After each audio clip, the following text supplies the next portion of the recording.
Sometimes the rewards with writing a book don't always come through money made on sales, even though that's obviously like great because you have to hire a lot of people to write a book. And so it's expensive. You want to make your money back, but there are almost like quantum rewards that happen from people finding your work and you being able to make an impact and position yourself as an authority on whatever subject you're writing about that extend far beyond that. Some experts chase attention, but the smart ones build authority. You're listening to the Authority on Demand podcast, where credibility becomes your competitive advantage. Every week, we're pulling back the curtain on how founders and leaders turn expertise into inbound demand through books that position, media that converse, and strategies that actually move the needle. I'm Danielle Hutchinson, your host and Chief Creative Officer at Authority on Demand. Now, let's turn your authority into leverage. Okay, everybody, welcome to another episode of the Authors on Mission podcast. Here's a question for you. What happens when an entire civilization splits into separate realities, when the same events get interpreted as salvation by some, apocalypse by others? Today, we're speaking with Alison Sher, a journalist who spent 5 years embedded in America's ideological battlefield, documenting how viral ideas spread through our culture like contagions. And her new book, The Social Contagion, reads like a cultural anthropology of a society in real-time collapse or transformation, depending on which narrative you believe. Sher isn't here to tell you which side is right. She's here to explain how we ended up on the sides of it all. Allison, welcome to our podcast. I'm looking forward to a great conversation. Thank you so much, Danielle. Happy to be here. Hey, real quick before we jump back in, if you're loving what we're doing here, hit that subscribe button and drop us a like. We're bringing you the best authors, the most real conversations, and all the writing wisdom that you didn't know you needed. So stick around because it only gets better from here. All right, now let's get back to the conversation. Of course, yeah. Well, before we talk about the book itself, I'd like to get to know a little bit better, especially what led you into the writing world. I mean, you started writing according to Allison back in high school. So, what drove that early desire to analyze and comment on the world around you? Ooh, I think I grew up not necessarily always feeling safe to speak, but felt safe to process my thoughts through writing, perhaps more so. And so it just became almost like a coping mechanism for the world, just like how to process my own inner landscape and the things I was observing in the world around me. Understood, right. And so I can see how by doing that, it developed your passion for writing and just like analyzing the world around you. And you've also, faced your fair share of difficulties throughout the life too, which you've, grown from and triumphed over, living through the Hurricane Helene in North Carolina, going through tragedies during COVID. Can you tell us a little bit about those and how that shaped your writing process as well? Well, whenever we go through something difficult as humans, which I would say struggle is a fairly ubiquitous part of life for us all, um, it can help to reframe it from more empowering narratives through the craft of writing. And it can help us create a story about whatever we've gone through that that helps us live with it moving forward. Right. Everything you learn from it helps you live from moving forward and also to develop your strength as you do move forward. So, definitely very inspiring stuff you've been through and done. So you actually ended up, transferring more into the writing realm here. You went from writing about millennials to analyzing the breakdown of American consciousness. So I'm wondering, why the shift from writing about one topic to the other? Was there a certain event that inspired you? Well, I just got sick of saying the word millennial. Right. I could barely say it myself, as you can hear. So Yeah. My first book was around generational identity and intergenerational tensions and how those transform society, as well as like the struggles that my generation was having, I guess, coming of age in America during the Great Recession. And I didn't feel inspired to write a book again until COVID happened. Right. So COVID was kind of that inspiration point that, you realize, okay, it's time for me to write a book. And based on what I saw, you argue that the pandemic was kind of a pressure cooker for you that brought underlying cultural tensions to the surface. So, in your opinion, what mechanisms do you think made COVID such a catalyst for this polarization? Well, I think it's like twofold. I think just like the nature of the event in and of itself was a pressure cooker. um, right? Social isolation is a pressure cooker. And then Or on top of that, the kind of larger political movements that were taking place brought a lot of our personal issues to the surface. Of course, and I'm sure that your book kind of dives into that in more detail, but I'm wondering if you can maybe give us an example of perhaps one of the topics that you go into depth about within the book. Sure, yeah, like pretty much everything that came up that we were fighting about during that time. Oh, Trump is such a big part of the book because he's such a polarizing figure, and he's also someone that I think brings our issues to the surface. Um, but one of the biggest issues that I write about is the media, Right. and mass media manipulation of people's like interpretation of events and how that contributes to social conflict. Yeah, yeah, I saw how, in the book you talk about how those, same events get interpreted completely differently by many different groups. I'm wondering if there's a specific example about this phenomenon that you encountered. I'm sure we could all think of something, but what strikes you most from that time period?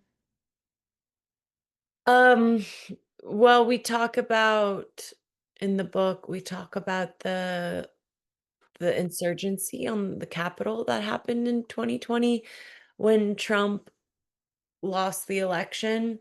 And so this one's a really great example because to one side, that was like a clear sign of fascism, which is fascists historically try to overturn free elections.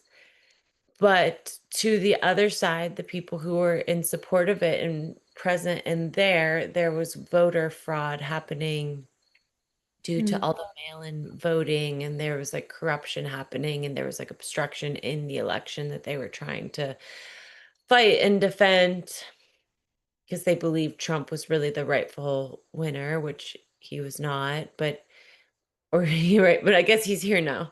Again. So yeah, that's like the perfect example of how things were spun, and it moved people to such an emotional extent that they were willing to storm the Capitol building, trying to get him back in office because they really believed that he deserved to win.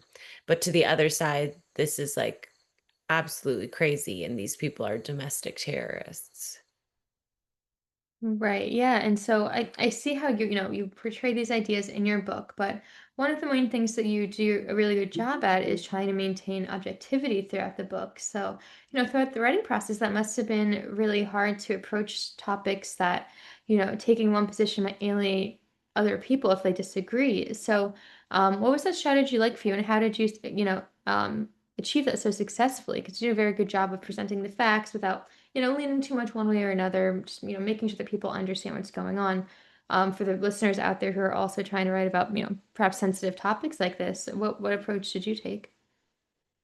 I did this with my first book as well, but I always just try to listen and speak with, as well as watch, voices that disagree with me.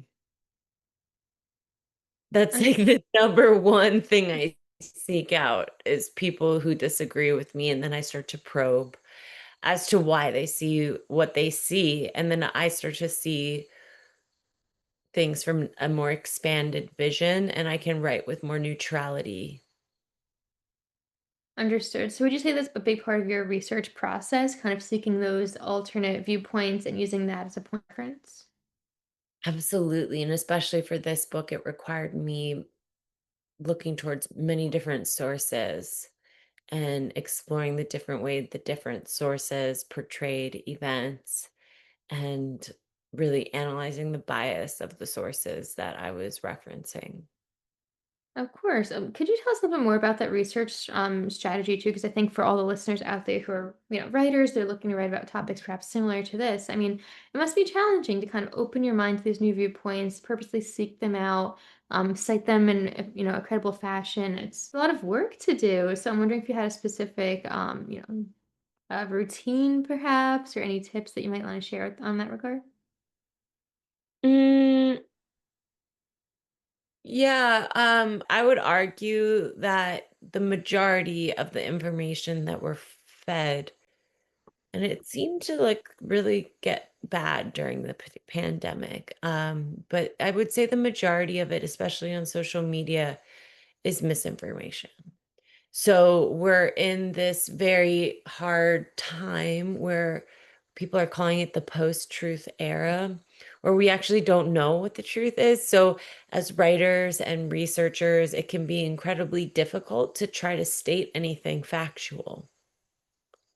Right, right. And so I guess that kind of goes into, bias and misinformation, which is another huge theme of your book. Something that you do focus on a lot, especially in, with online research and all of that. So, how do these viral ideologies spread differently than traditional ideas? Well, often fake news will spread faster than real news because it's More exciting, right? More shocking, jarring. and it'll like sometimes the fake news will be implanted for political motivations. So they really know how to create propaganda that's going to activate people emotionally and psychologically. So that is one thing, and that there is a almost like tribal battle over narratives happening inside of the world. So sometimes fake news or misinformation will really support one narrative, right? Mhm. And when you see that happening, you can sometimes infer that, this information has been implanted to sway public opinions one way or another, right? Like towards supporting the goals of a certain tribe and their narrative. Right, yeah, and it is devastating the way that, it's like that these days. So, I know your book lays out these facts. Do you also offer any type of solutions or perhaps coping mechanisms or anything of that sort for the readers, or really just something to be aware of? What are your recommendations for that? Mm. Well, I think in some ways, like one could say that not caring about all of this stuff is the way to take your power back, right? Now it's very privileged to not have to pay attention to politics, or people might argue that as well. But on another level, the book is about war, and the book is about culture war in America, but these culture wars eventually become larger wars that only happen because through the power of narrative,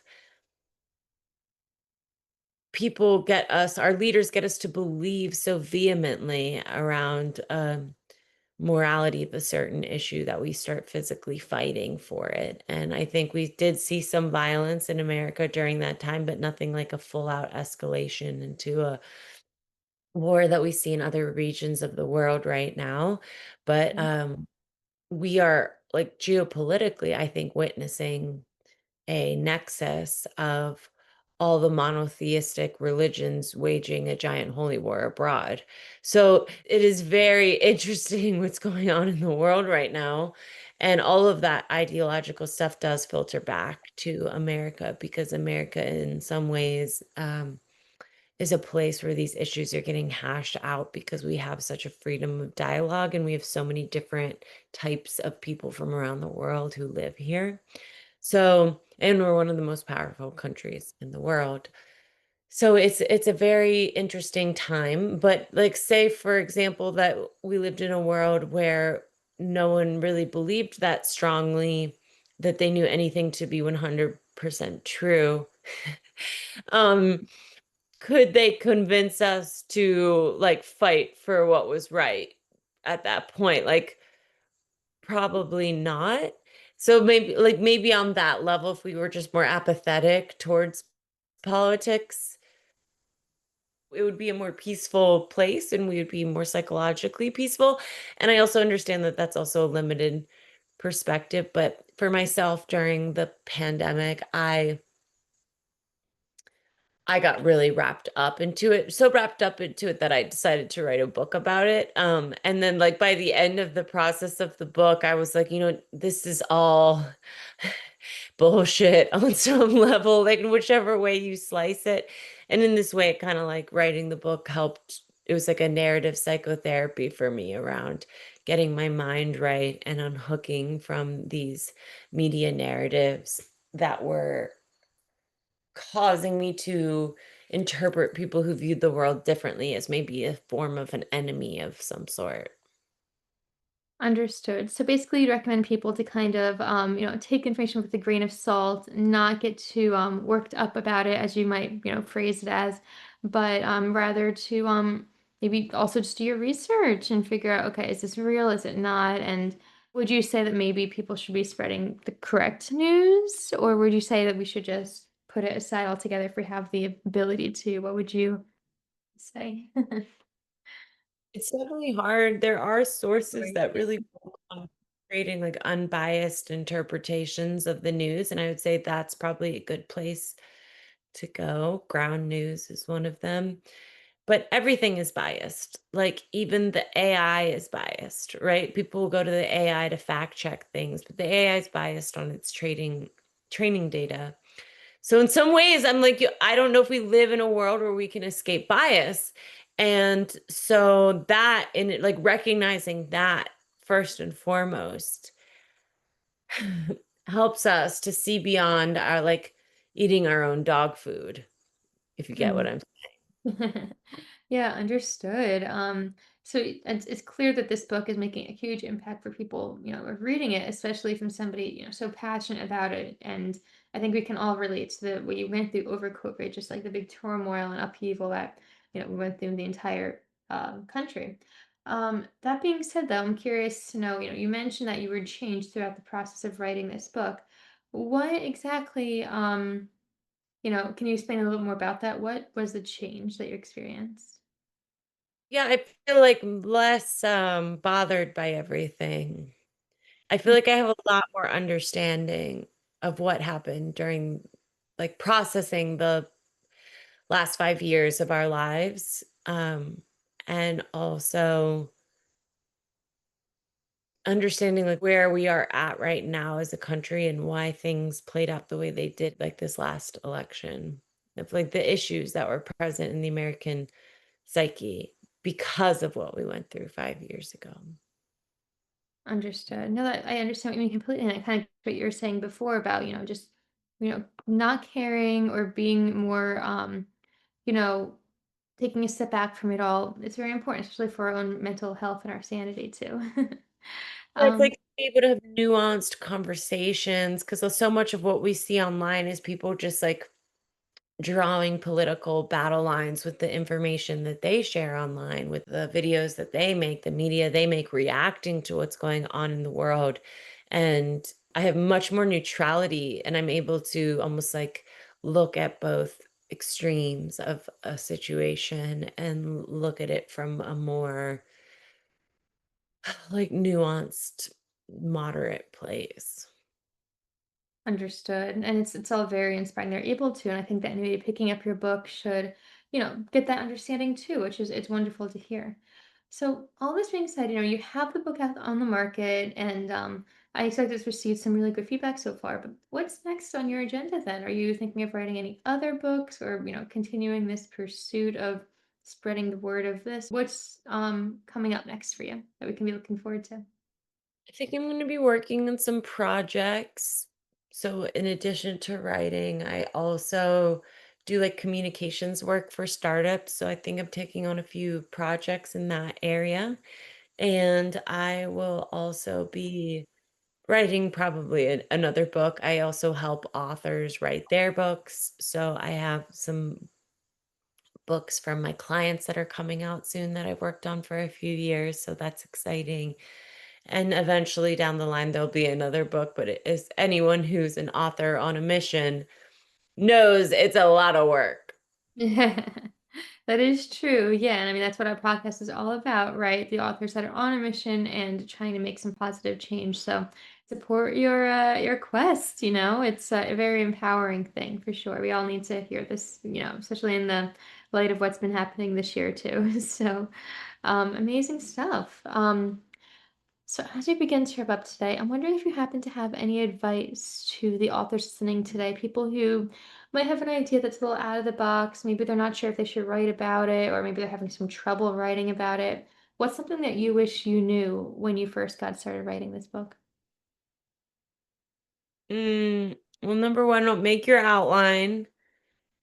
That's a big thing. I tell all my clients that as well, because they'll come with me with this giant stream of consciousness book, that they're like, okay, I have this huge idea of all this information that I want to share with my readers and the transformation I want them to have in the process of reading the book. But start with your outline and see the big picture of what you're writing all laid out first and foremost. And the second one is we have to get right sized about what we're doing here, because I know for myself, I can get very hung up on the impact that I want the book to have and the money I want to make and the way I want it to be received and all of that. But at the end of the day, those are things that we can't always control. And all we can do is focus on writing the best possible book that we can.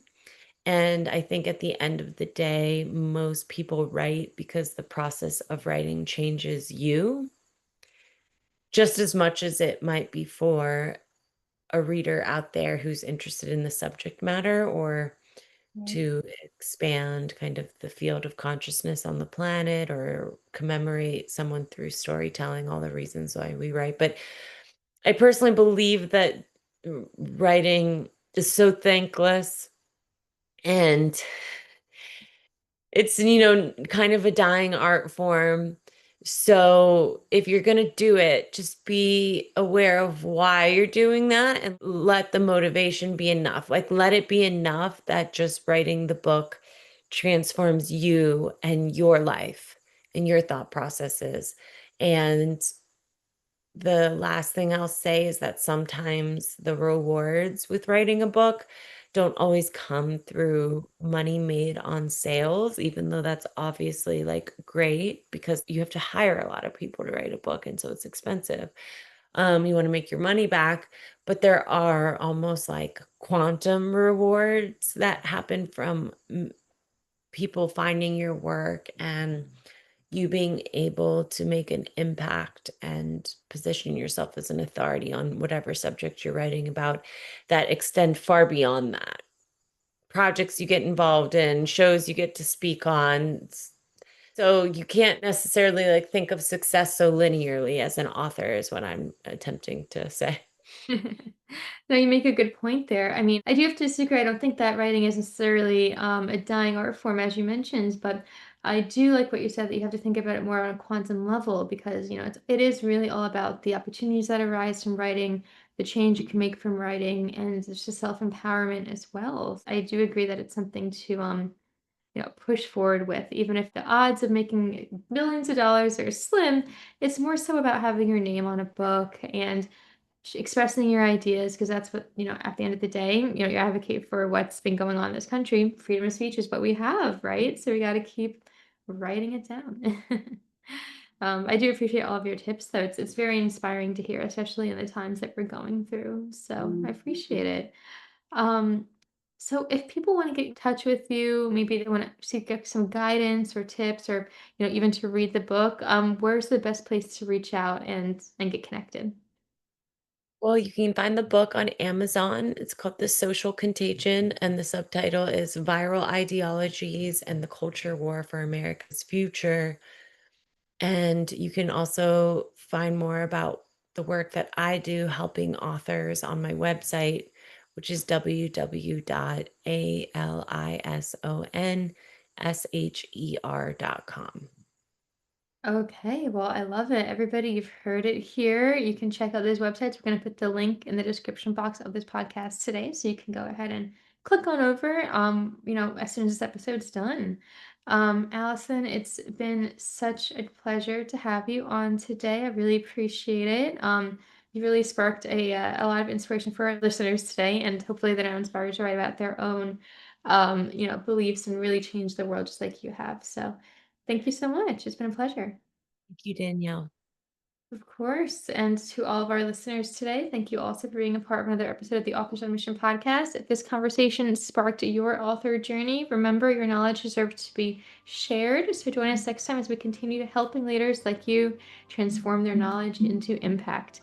I'm Danielle Hutchinson, your host and Chief Creative Officer at Authors on Mission. We just had a wonderful discussion with Alison Sher. And until next time, keep writing, keep leading, and keep inspiring. Have a great day, everybody. That's a wrap on another episode of the Authority on Demand podcast. If today's conversation sparked something in you, don't keep it to yourself. Share this episode with a founder or leader who's ready to stop being the best kept secret in their industry. If you want to turn your expertise into inbound demand, head to authorityondemand.com to see how we help clients go from unknown to in demand. I'm Danielle Hutchinson, and I'll catch you on the next one. Now, go build some authority.